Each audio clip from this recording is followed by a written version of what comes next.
history consists a very important part in all our PGT, TGT preparation or any other CTET like social science preparation for any competitive exam. Now, New Hope is coming with MCQs and concept analysis for history and its Indian landmark of Indian history. So, guys, let us start the video. Please, guys, do subscribe my channel, share and like this video. Those who are preparing for any type of TGT, TGT, PGT or other state level TET.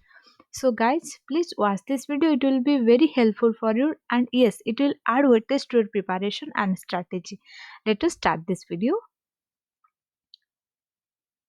Who was the president of INS, Indian National Congress, जो कि है at the time of independence? Independence के समय हमारा जो Indian national Congress का president कौन था? JB कृपालिन, महात्मा गांधी, मोहनदास करमचंद गांधी, सरोजिनी नायडू और जवाहरलाल नेहरू। कौन था हमारे INS का INC का इंडिपेंडेंस का टाइम पर president?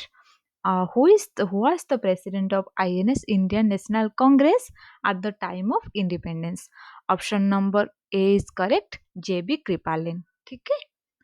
Then question number 2, during which among the following occasion बाल गंगाधर तिलक was given the title of Lokmanya? जो कि हम बाल गंगाधर तिलक को जानते हैं कि लोकमान्य गंगाधर बाल गंगाधर तिलक. ठीक है. At the moment of home rule movement, स्वदेशी मूवमेंट, हिज इम्प्रिजनमेंट इन 1908 जब वो जेल में था, और सल्ट सत्याग्रह जो कि लवण सत्याग्रह के समय. कौन सी वो मूवमेंट है, कौन सी वो पीरियड था, टाइम था जिस समय हमने बाल गंगाधर जी को वो टाइटल दिया था कि लोकमान्य का जो टाइटल है वो बाल गंगाधर जी को दिया गया था? कौन सी वो टाइम है, कौन सी वो पीरियड है? वो है हमारे होम रूल मूवमेंट, जो कि option number A is the correct answer. और कौन दिया था? Who give the Lokmanya title to Bal Gangadhar जी? ये भी एक क्वेश्चन हो सकता है, may be like a question for the PGT TGT exam. So Annie Besant ji ने, Annie Besant was given the title Lokmanya to Bal Gangadhar तिलक कब दिया था? 1916 को. ठीक है, 1916 को.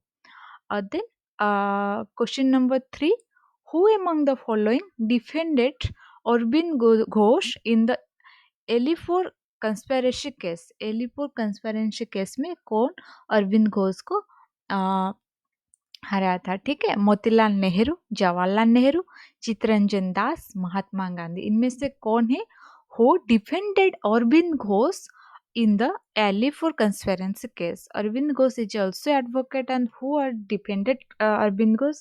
He or she was also an advocate. So answer accordingly the question. Question number 3, option number C is the correct answer, Chittaranjan Das. Okay, Chittaranjan Das defended Arvind Ghosh in the Alipur conspiracy case. Then question number 4, which among the following was the apex court in of India during the British era? जब हमारे British era में था, more than 150 years of British control of India, जब भी British हमारे पास था, which was the apex court of India? जैसे कि अभी हमारा apex court है सुप्रीम कोर्ट ऑफ इंडिया जो कि दिल्ली में है, तो तभी जो ब्रिटिश का टाइम पर था वो कौन सी कोर्ट है जो कि हमारा अपेक्स और सबसे बड़ा सर्वोच्च न्यायालय था? Federal court of India, high court of Bombay, Privi council, supreme court of India? कौन सी यहाँ पर ऑर्गेनाइजेशन या एजेंसी या कोर्ट थी जो कि हमारा अपेक्स कोर्ट थी ड्यूरिंग ब्रिटिश एरा? जब ब्रिटिश एरा था, अभी का बात नहीं हो रहा है यहाँ पर.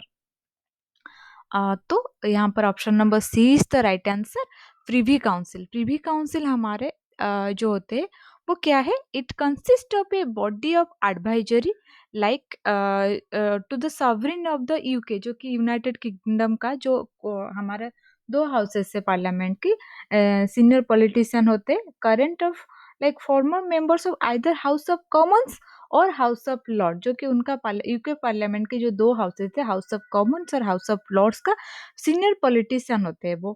उन जो एडवाइजरी कमेटी को हम प्रीवी काउंसिल बोलते हैं. ठीक है, वो जो Privi council was the apex court of India during the British era. जब भी कोई केस होता है वो सबसे बड़ा कोर्ट जो है वो है privy council. Then question number 5, during which among the following acts civil services started India, जो कि आईएएस एग्जाम जो होते हैं, आईपीएस आईएफएस जो एग्जाम सिविल सर्विस लेवल का जो प्रशासनिक का सेवा जो एग्जाम होते हैं, वो प्रशासनिक का सेवा जो होते हैं, कौन से एक्ट में इंडिया में स्टार्टेड हुआ था, ठीक है, प्रारंभ हुआ था।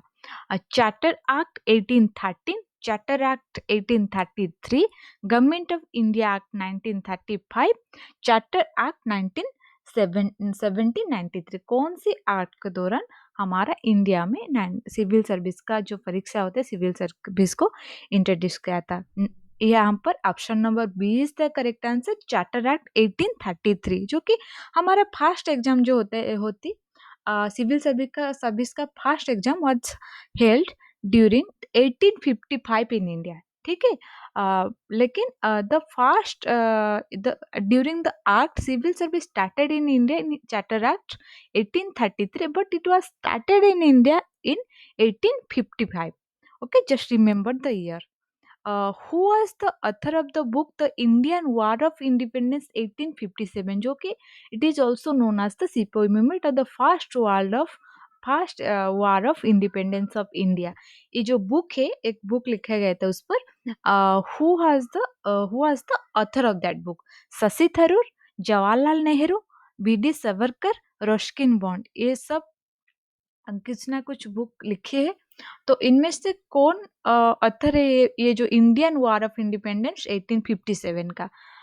Okay, Shashi Tharoor, option number A, option number B Jawaharlal Nehru, option number C V D. Savarkar, option number D Ruskin Bond. यहाँ पर option number C is the correct answer, V D. Savarkar, जो कि ये जो बुक होता है वह the Indian war of independence 1857, ये जो बुक का वो ऑथर है V D. Savarkar.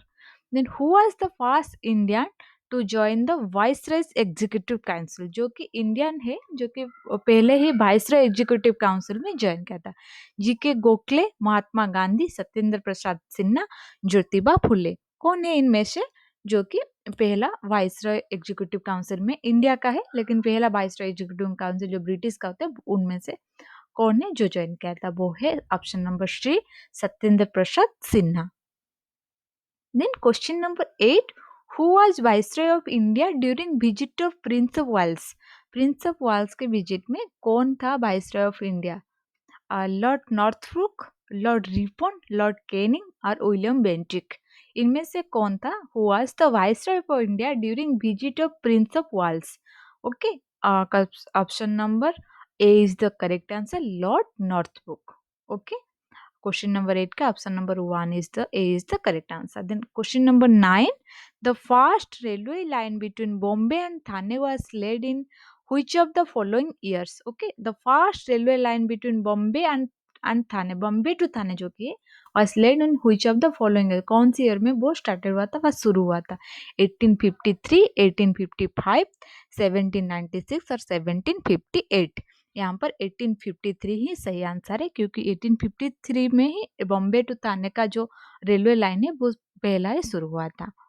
Then question number 10, which of the following political leaders gave the slogan do or die during quit India movement? जब क्विट इंडिया मूवमेंट हो रहे थे हमारे फ्रीडम स्ट्रगल के जो समय पर, जो पीरियड पर, तभी एक लीडर ने, जो कि फ्रीडम फाइटर एक है, एक स्लोगन दिया था which is became more familiar in that period during the quit India movement, do और डाई।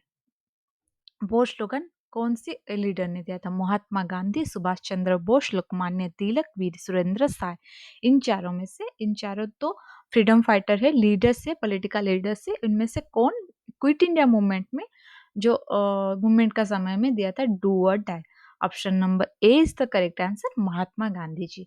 ठीक है, यहाँ पर आज हमारे हिस्ट्री का जो आज का सीरीज है वो खत्म होता है। अगले सीरीज में हमने एसएसटी का और बहुत सारे एमसीक्यूज लाए, उसका कंसेप्ट डिस्कशन करें, थियोरिटिकल आपको समझाए। We are trying our best to do for your preparation. Please guys do subscribe the channel, share and like this video. Stay tuned till the last next video. Thank you.